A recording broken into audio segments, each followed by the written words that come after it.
अस्सलामुअलैकुम फ्रेंड्स, सब कैसे हैं? उम्मीद है सब ठीक होंगे। तो आज जो मैं वीडियो बना रहा हूँ वो as a fresher HSE officer में या सेफ्टी ऑफिसर में कोई आता है तो उसको क्या फेस करना पड़ता है या वो क्या उसे करना है जिससे वो बच सके या जिससे वो स्मूथली चल सके आगे। क्योंकि एक वाक़या मैं आपसे शेयर करूँगा, बड़ा मज़े का वाक़या है। तो एक शटडाउन के लिए हम लोग गए थे, सदर प्लांट है जुबेल में। तो वहाँ पे एक बंदे को चांस दिया क्योंकि काम थोड़ा अर्जेंट था और उन्होंने चांस दिया कि ठीक है आपको पास करते हैं। एक लड़का था साथ ही कि आप करो काम, मुश्किल नहीं, आप मेहनत करो। चांस दिया उसको। दूसरे दिन ड्यूटी पे गए। एक हफ़्ता पहले ही हम लोग वहाँ पे ड्यूटी पे थे, लेकिन वो एक हफ़्ते बाद उसका ID प्रोसेस हुआ, वो ड्यूटी पे आया। तो उसको हमने एक जगह पे उसको दिखाया कि यार इस जगह पे आप काम करो, इसी जगह पे, एक ही जगह पे रुको। आप नए हो थोड़ा, हमने ऑलरेडी थोड़ा काम किया हुआ तो आपको ज़्यादा इधर उधर नहीं घुमाते, आप एक ही जगह पे काम करते रहो। एक ही जगह पे देखो, थोड़ा हल्का फुल्का इधर उधर काम चल रहा था, कोई ज़्यादा कुछ क्रिटिकल नहीं था। 4 घंटों के बाद हम लोग फिर से आए ना इधर उधर देखने के लिए। तो वहीं पे वो धूप में ही खड़ा हुआ था। मतलब उस वक्त तो छाँव थी, लेकिन जब वो 4 घंटों के बाद जब धूप आई, जुलाई का महीना था, बहुत गर्मी थी, वहीं एक ही जगह पे रुका हुआ था। मैंने पूछा कि भाई क्या सीन है? तो धूप में उसी जगह रुका हुआ है। कहता आपने बोला था कि इधर ही रुकना है तो मैं उधर ही रुका हूँ। मैं बोला भाई ठीक है। तो थोड़ी देर के बाद ना हम लोग तो निकल गए साइड पे विजिट के लिए फिर से। तो वहाँ का मैनेजर आ गया उस एरिया का, या उस शटडाउन में जो वहाँ पे मैनेजर था सेफ्टी का, वो आया। उसने उससे आके सिर्फ यही पूछा, क्योंकि वो आके बंदों को डराता था, हर बंदे को। बंदे बहुत डरते थे क्योंकि उसके क्वेश्चन, वो हमेशा ऑथोराइजेशन कार्ड लेके चला जाता था। फिर पीछे से कोई कंपनी का बंदा जाए, उसका मिन्नत तरला करके आए तो ऑथोराइजेशन कार्ड वापस लेके आए। तो ये सिस्टम चल रहा था। तो उसको बोला कि तुम्हारा इंटरव्यू किसने लिया? अब वो बोला ही नहीं आगे से, क्योंकि उसका इंटरव्यू किसी और बंदे ने लिया था। उस मैनेजर के अंडर वो काम कर रहा है बंदा जिसने उसका इंटरव्यू लिया था। उसने बोला मैं कल को तुम्हारा इंटरव्यू लूँगा फिर से। ऐसे ही उसने डराया। उसने तो कल को याद भी नहीं रखना था कौन था ये कौन नहीं। तो डराया। रात के ड्यूटी से वापस आए, 8 बजे उसने कॉल कर दी हमारे मैनेजर को जिसके अंडर हम लोग काम कर रहे थे। उसको बोला कि यार मेरा तो इमरजेंसी हो गया और मैं तो जा रहा हूँ, तो मैं नहीं कर सकता ये काम। भाग गया उसी दिन। कंपनी का वो यूनिफॉर्म, ये FRC उन्होंने उसी दिन लेके दिया था, 400-500 रियाल का, मुझे याद है। तो वो भी लेके वो चला गया था, या पता नहीं दे दिया था, मुझे याद नहीं। तो ये सीन हुआ है कि जब एक बंदा नया जाता है ना, जैसे कि साबिक है, साबिक में जो बंदा काम कर लेता है ना, फिर आरामको क्या, फिर और बाकी साइड क्या, वो बंदा निकल जाता है। क्योंकि वहाँ का जो साबिक में जिस तरह के डेंजरस है एरियाज़ हैं, या जिस तरह के वहाँ लोग हैं, इतना प्रेशर होता है, इतना वो आके तंग करते हैं कि वो जो प्रेशर बंदा जो बर्दाश्त कर लेता है ना, वो आगे फिर कहीं भी मार नहीं खा सकता। वो आगे फिर चलता जाता है, कोई भी जगह है। फिर कोई चाहे आरामको है, चाहे कोई और कोई जगह है। लेकिन अगर कंपेयर करो ना आरामको और साबिक को, तो साबिक में ज़्यादा टफ है। वहाँ का सेफ्टी सिस्टम जो है वो थोड़ा और स्ट्रॉन्ग है कंपेयर टू आरामको। तो जो मैंने ऑब्ज़र्व किया, जो क्योंकि मुझे आरामको में इतना ख़ास वो नज़र नहीं आया, जो चीज़ें मुझे उधर नज़र आती हैं। तो बताने का मकसद, वीडियो बनाने का मकसद यही है कि अगर आपको कोई चांस मिलता है ना, इंटरव्यू आप दे रहे हो रेगुलर, शटडाउन होगी, शटडाउन में आप इंटरव्यू कोशिश करें कि बार बार जाएं, जहाँ कहीं भी है आप जाएं। क्योंकि शटडाउन में आपको चांस मिल जाता है, कभी इमरजेंसी होती है काम की तो थोड़ा बहुत वो चांस दे देते हैं कि यार ठीक है इस बंदे को चांस दे दो। बाकी प्रोजेक्ट में थोड़ा लंबा इंटरव्यू होता है तो उसमें थोड़ा मुश्किल रहता है। वो हर चीज़ वेरीफाई करते हैं, आपकी पूरी सर्टिफिकेशन, एक्सपीरियंस, आपके हर किस्म के क्वेश्चन पूछते हैं। शटडाउन में 2-4 क्वेश्चन पूछेंगे और आपको अगर वो आ गए रेगुलर तो आप पास हो जाओगे। तो साइड पे जो होता है ना, बड़ा प्रेशर होता है। फर्स्ट डे हो गया या कोई सेकंड जॉब कर रहे हो, थोड़ा प्रेशर रहता है बंदे को, ख़ास तौर पे साबिक में। तो साबिक में क्या है कि कोई भी बंदा आएगा ना, उस एरिया का भी कोई इंचार्ज आएगा, वो भी आपसे आके क्वेश्चन पूछना शुरू कर देगा। कोई भी उठ के आ जाएगा, चाहे उसका लेना देना नहीं है सेफ्टी से, वो भी आपसे आके क्वेश्चन पूछेगा। तो उसमें अगर आप नहीं कुछ बता सकते हो या नहीं बता पाते हो ना, तो फिर वो आगे शेयर करते हैं कि यार ये कैसा बंदा उठा के लाएगा। ये चीज़ जो है ना, मैंने सिर्फ साबिक में देखी है और मैंने कहीं भी नहीं देखी है। ज़्यादातर और जगहों पे इतना नहीं पूछते हैं जो स्पेशली साबिक में पूछते हैं। लेकिन साबिक का फ़ायदा भी ये है, अगर 2-3 महीने आपने कहीं काम कर लिया तो फिर आप आगे निकल जाओगे, फिर आप पीछे नहीं देखोगे।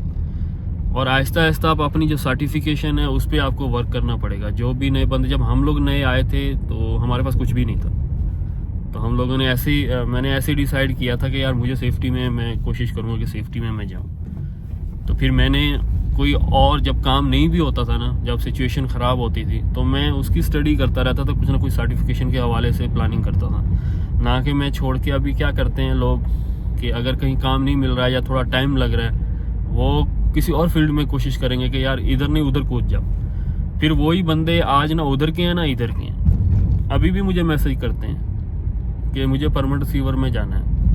वो उनके ख्यालात होते हैं कि यार पैसा कमाने आए हैं ना, पैसा कमाओ, क्या मुश्किल है, जिधर मर्जी। ऐसा नहीं होता है। आप अपनी फील्ड पे जब वर्क करते हो ना, उतने स्ट्रांग होते चले जाते हो, तो फिर आपको अच्छी अच्छी जगह पे, पोस्टों पे भी आपको चांस मिलता है। लेकिन अगर आप हर 4 दिन अगर चेंज करते हो, अगर आप इंटरव्यू जब देने जाओगे ना, वहाँ लिख दोगे कि मैंने परमानेंट रिसीवर में, पहले सेफ्टी में 2 साल काम करा था, फिर परमानेंट रिसीवर में मैंने शुरू कर दिया, इसका मतलब है इंटरव्यूअर ने ये सोचना है कि ये इतना कैपेबल ही नहीं है कि दोबारा सेफ्टी में इसको जॉब ही नहीं मिली। तो इस वजह, ये हर बंदे का एक व्यू ऑफ द पॉइंट अलग होता है। तो मैंने ये चीज़ ऑब्जर्व की है। तो ऐसा कभी नहीं करने का कि इधर से घुस के उधर घुस जाओ, उधर घुस के इधर घुस जाओ। तो ये काम लड़के कर रहे हैं, जो नए बंदे आ रहे हैं, थोड़ा सब्र नहीं करते हैं, या अपने उस ट्रेड के लिए मेहनत नहीं करते हैं, या उसकी सर्टिफिकेशन के लिए काम नहीं करते हैं। अभी मुझे लड़के बहुत सारे कांटेक्ट करते हैं जॉब के हवाले से। अभी जो मेरे जानने वाले दोस्त हैं ना, या मैनेजर हैं या सुपरवाइज़र हैं या इंजीनियर हैं, जितना मेरा एक्सपीरियंस 8-10 साल मेरा रहा है सऊदी में, अब उनको पता है कि वो कांटेक्ट करते हैं, जॉब के हवाले से भी बताते हैं। अक्सर मुझे अभी कुछ दिन पहले एक मैनेजर है, रियाज में ही है, उसने मुझे मैसेज किया कि काशु मुझे 2 सेफ्टी चाहिए, तो 7,000 सैलरी है, तो मुझे आप जैसा कोई बंदा चाहिए, जैसा आप हो, जैसे आपके दोस्त हैं, मुझे इस तरह का कोई आदमी चाहिए, क्योंकि वो हमने उन लोगों के साथ काम किया है। तो मैंने फर्स्ट उसे बताया कि एक तो सारे दोस्त काम पे लगे हुए हैं, दूसरी बात है वो 7,000 रियाल पे जाएंगे नहीं, उनको मिनिमम 10,000 रियाल चाहिए या 10 से ऊपर ही चाहिए, वो 7,000 रियाल वाले सेफ्टी ही नहीं है। तो उसने बोला यार कंपनी आगे से इतना दे रही है, तो अगर आपको आपके जैसा है तो बताओ, मुश्किल नहीं है, फिर कोई और देखेंगे। तो अब मैं उसको रिकमेंड नहीं कर सकता कि यार मेरे पास 2 और बंदे हैं लेकिन हमारे जैसे या हमारे जितना एक्सपीरियंस नहीं है, या उसके पास ये सर्टिफिकेशन नहीं, वो ले लो। वो नहीं लेगा, वो नहीं लेगा, क्योंकि उसको बंदे चाहिए तगड़े, जो सेफ्टी में ज़्यादा एक्सपीरियंस हो, सेफ्टी का ज़्यादा नॉलेज हो, ताकि उसके लिए आसानी हो। हर बंदा अपनी आसानी ढूंढता है, हर बंदा अपनी आसानी तलाश करता है। हाँ, अगर उसी जगह पे उसको 20 बंदे चाहिए हो ना, तो वो 4-5 बंदे भी ले लेगा, फ्रेशर ले लेगा, कहेगा मुश्किल नहीं है, मैं 5 फ्रेशर ले लूँगा, 15 और संभाल लेंगे, इनको साथ लेके चले जाएंगे। लेकिन जहाँ पे 2 चाहिए या 1 चाहिए, वो कभी भी नहीं लेंगे फ्रेशर, या जिसका 2-3 साल एक्सपीरियंस होगा वो भी नहीं लेंगे, या जिसके पास सर्टिफिकेशन पूरी कंप्लीट नहीं होगी वो भी नहीं लेंगे वो। तो इस चीज़ को आपने देखना है। तो हर दिन कोशिश करनी है, हर दिन स्टडी करनी है, हर दिन कुछ नया सीखना है। एक दिन भी खाली नहीं जाना चाहिए कि आज मैंने एक क्वेश्चन भी सीख लिया ना, या एक नई चीज़ सीख ली मैंने। क्योंकि सेफ्टी, अभी बाकी ट्रेड पे आप काम करते हो ना, सेफ्टी का यही मसला है कि अभी मैं रिगर हूँ, ठीक है, तो मैं सिर्फ रिगर के बारे में उसको सीखूंगा। मैं स्कार्फ फोल्डिंग में हूँ, मैं स्कार्फ फोल्डिंग के हवाले से सिर्फ सीखूंगा, मेरा वही ट्रेड है, ठीक हो गया। लेकिन सेफ्टी का क्या है, इसको हर एक ट्रेड, हर एक चीज़ का नॉलेज होना ज़रूरी है, हर एक चीज़, आने वाली चीज़ों की भी, पुरानी गुजरी हुई चीज़ों की भी, और नई चीज़ों की भी, हर एक ट्रेड के बारे में। तो ये सबसे बड़ा मुश्किल रहता है, एक सवाल निशान रहता है बंदे के लिए, एक चैलेंज रहता है कि सेफ्टी। दूर से लोगों को क्या लगता है, अभी किसी साइड पे आप चले गए हो ना, तो मुझे भी ऐसा ही लगा था जब शुरू में मैं गया, मैं कहा यार ये खड़े हैं, किसी को बोलते हैं हेलमेट पहन लो भाई, किसी को बोलते हैं भाई क्यों कर रहे हो, तो मुझे लगा बड़ा यार ये तो आसान काम है यार, ये तो इसी में चलते हैं। लेकिन ऐसा नहीं है, ऐसा बिल्कुल भी नहीं है। शुरू में हालात ऐसे हो गए थे कि सोचना पड़ेगा था कि यार इससे दूर भागो, ये तो बहुत ही बकवास है, कोई और चीज़ पकड़ो। मैं मैकेनिकल का प्लान करने लग गया था कि मैकेनिकल फील्ड में जाऊँ, सेफ्टी में जॉब करने के बाद भी। तो फिर मैंने सोचा कि यार अभी एक चीज़ पकड़ी है ना, अगर इसी पे वर्क करूँगा तो थोड़ा और आसानी होगी, क्योंकि मुझे पता है कि हर बंदे की सिचुएशन का आसपास में देखता था, बहुत सारे लोग भाग के किसी और ट्रेड में चले गए थे, जो सेफ्टी में शुरू में किसी आसानी जगह पे। अब जैसे रियाज में है, रियाज में इतना सेफ्टी सिस्टम नहीं है, ना कोई इतना इंटरव्यू इतना टफ है, हर जगह पे बंदा, आप कहीं भी जाओगे आप सिलेक्ट हो जाओगे, नॉर्मल सर्टिफिकेशन पे भी हो जाओगे। अगर कोई बड़ी कोई कंपनी हुई या कोई बड़ा प्रोजेक्ट हुआ तो हो सकता है वहाँ पे आपको, जैसे कोई कंसल्टेंट हो गया या पीएमटी में आप जाते हो तो उसमें थोड़ा टफ रहेगा, लेकिन बाकी जो उसके अंडर जितने भी सब कॉन्ट्रैक्टर होंगे आप आसानी से चले जाओगे। कोई इंटरव्यू खास नहीं होगा, एक सर्टिफिकेट भी होगा ना, एक भी ओशा भी होगा या आयुष भी होगा, तब भी सिलेक्ट हो जाओगे। 4-5 हज़ार 6 हज़ार आपको मिलता रहेगा नॉर्मली। बस थोड़ा बहुत इंग्लिश आपको आना चाहिए, लेकिन जब कोई चैलेंजिंग वर्क होगा तो वहाँ कोई सीन ही नहीं है, दूर दूर तक ही नहीं है, आप दूर दूर तक जा ही नहीं सकते हो, बहुत मुश्किल है। तो मेरी रिक्वेस्ट है, अगर कोई सेफ्टी में है तो आप जाते हो, क्योंकि आपके जो साथ वाले लोग होते हैं ना, आप जब जॉब नहीं मिल रही होती है, मेरे साथ ऐसा हुआ था, मेरे जो साथ में रूममेट थे वो सारे मेरे पीछे पड़े हुए थे कि भाई क्या पागलों की तरह वेट कर रहे हैं यार, तो किसी और में चला जा, नहीं है सेफ्टी में जॉब अभी, या अभी इंटरव्यू नहीं हो पा रहा है या चांस नहीं मिल रहा है, तो क्यों अपना वक्त ज़ाया कर रहा है, यहाँ पैसे कमाने के लिए आए हैं, इकामे के पैसे देने, इतना प्रेशर है, क्यों फारिग बैठा है। तो लेकिन फारिग कोशिश हर दिन जारी रहती थी, ये नहीं था कि हर दिन कोशिश करते थे, दोस्तों के साथ कांटेक्ट हो गया, ऑनलाइन चेक करते थे, ग्रुप्स में चेक करते थे, डेली 5 से 6 घंटे में मार्केट में घूमता था, 5 से 6 घंटे डेली बेसिस में, कि यार कहीं पे भी इंटरव्यू का चांस मिल जाए, और मुझे सेफ्टी में आगे क्या करना, और कौन सी सर्टिफिकेशन ले लूँ, या मैं और किस चीज़ पे वर्क करूँ, किस चीज़ में मैं वीक हूँ, किस चीज़ में नहीं। इंटरव्यू देने से ये भी पता चल जाता है कि आप किस चीज़ में वीक हो। इंटरव्यू देने का बड़ा फ़ायदा होता है, बहुत कुछ सीखने को मिलता है, ख़ासतौर पे इंटरव्यू से। इंटरव्यू में देता रहता था, जो चांस मिला देते रहो, देते रहो, देते रहो, देते रहो, देते रहो। तो अगर नया बंदा भी कोई आता है ना सेफ्टी में, तो उसको जब आप साइट पे भी जाओगे ना, तो आसपास के सारे लोग आपको पॉजिटिव नहीं मिलेंगे। मेरे ख्याल में 100 में से आपको 90% तो आपको नेगेटिव ही मिलेंगे, बहुत सारे लोग, क्योंकि बड़ी तकलीफ होती है लोगों को। उनको ये भी तकलीफ होती है कि हम लोग इतनी मेहनत करके इस जगह पे अभी काम कर रहे हैं, ये एकदम से फ्रेशर बंदे को चांस मिल गया, क्यों मिला है इसको चांस, इस बंदे को चांस क्यों मिला है। ये भी बहुत बड़ा, क्योंकि मैंने ये चीज़ ऑब्जर्व की है। अभी मैंने जब शुरू में मैं आया था ना सेफ्टी में, तो मैंने लेबर में भी जॉब की, क्योंकि शुरू में जब बंदे को प्रेशर होता है कि यार ठीक है जो मिल जाए, मैं एटलीस्ट मैं अपना खर्चे अपने थोड़ा कवर कर सकूं। मैंने लेबर में भी जॉब की 6 महीने, फिर मैंने fire watch stand by man में भी मैंने जॉब की। तो अब एक प्रोजेक्ट में मैंने stand by man fire watch में जॉब की थी, वो मैंने 4 महीने जॉब की थी। वहाँ पे पूरे जुबेल के मेरे ख्याल में बहुत सारे सेफ्टी ऐसे थे, पुराने भी थे नए भी थे, उनके साथ मैंने काम किया। अब मैं बाद में जहाँ भी जाऊँ, जहाँ भी जुबेल में जाता था, उनमें से कोई ना कोई एक आधा सेफ्टी वहाँ लाजिम होता था, और वो मुझे वो पूरी साइड पे फिर बताते थे कि यार ये बंदा तो फायर वॉच में काम कर रहा था, लेबर था, ये सेफ्टी में क्यों आ गया, ये तो सेफ्टी के काबिल ही नहीं है।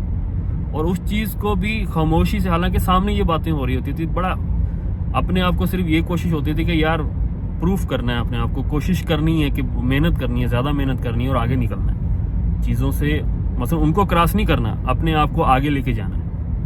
तो ये चीज़ बहुत ज़रूरी है। जब तक ऐसे लोग आपको वैसे आसपास नहीं मिलेंगे, आप कोशिश भी नहीं करोगे, मैं ये भी बता दूं, जब तक आपको ये छेड़छाड़ नहीं करेंगे लोग आपको, क्योंकि बहुत सारे मेरे साथ इस तरह से वाक़े हो चुके हैं, मेरे साथ खुद के साथ।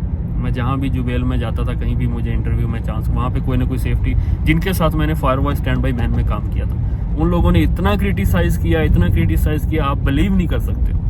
वो फौरन बता देते थे आसपास सारे टीम को, मेरे दोस्तों को बता देते थे कि भाई ये तो लेबर है, ये तो फायर वॉच है, ये तो स्टैंड बाई मैन है, ये कैसे सेफ्टी बन गया, ये कैसे आ गया इधर। तो ये चीज़ें आपको मिलेंगी। किसी से झगड़ा नहीं करना, ठीक है, अपने सिर्फ वर्क पे सिर्फ ध्यान देना है, अपना सिर्फ काम देखना है, कोई किसी गैंग का हिस्सा नहीं बनना, क्योंकि ग्रुपिज्म जो है ना यहाँ पे, क्योंकि पॉलिटिक्स है वो सबसे ज़्यादा है।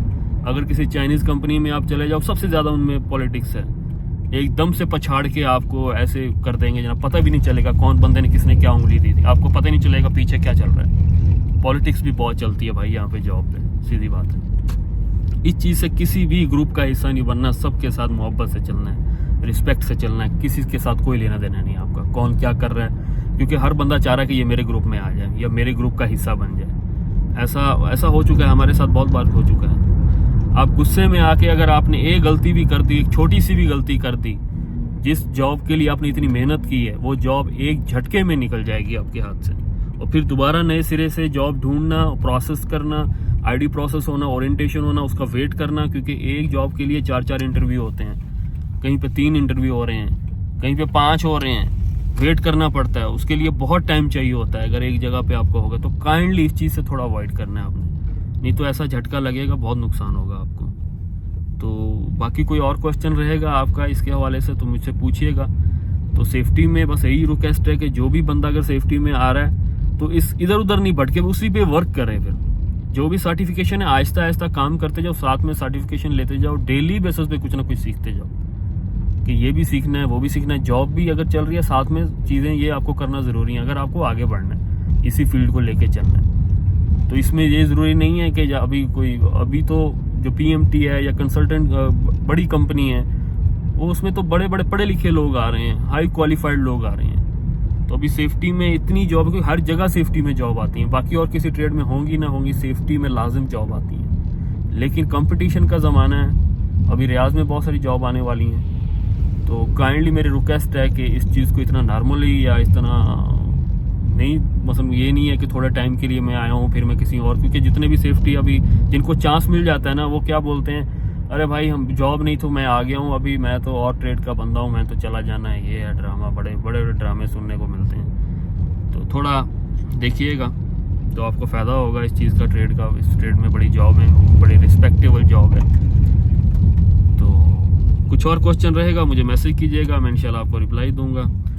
तो इंस्टाग्राम पे भी आप आके मुझे मैसेज कर सकते हो, काशी व्लॉग के नाम से मेरा अकाउंट है, वहाँ पे भी टेक्स्ट कर सकते हो। यहाँ पे यूट्यूब पे भी मैसेज कर सकते हो, मैं इंशाल्लाह यहाँ पे भी आपको रिप्लाई दूंगा। बहुत शुक्रिया, अपना ख्याल रखिएगा।